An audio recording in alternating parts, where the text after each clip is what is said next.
मी एका हॉटेलमध्ये गेले होते, तिकडे इतका भारी आयटम खाल्लाय. तो बनवला होता या कमळाच्या स्टेम्स पासून. तीच रेसिपी मी आज घरी ट्राय करते. या सगळ्या गोष्टी आपल्याला लागणार आहेत. या स्टेम्स मी सोलून घेते, बारीक बारीक स्लाइसेस करून घेते. हे सगळं पाण्यात टाकते. Garlic, sesame seeds, chilli flakes पाण्यात भिजवलेले स्लाइसेस पुसून घेते. आता मी यात टाकते कॉर्नफ्लॉवर आणि मैदा, मस्त मिक्स करून घेते. तेल तापत ठेवले, स्लाइसेस तळून घेते. मस्त गोल्डन ब्राऊन करून घेणार आहे. दुसऱ्या पॅनमध्ये तेल तापवले.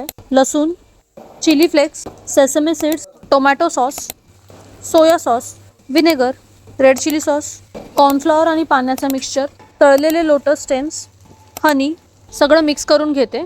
डिश रेडी झाली आहे. गार्निशिंगसाठी स्प्रिंग ऑनियन आणि सेसमी सीड्स. नाव रिव्ह्यू टाईम.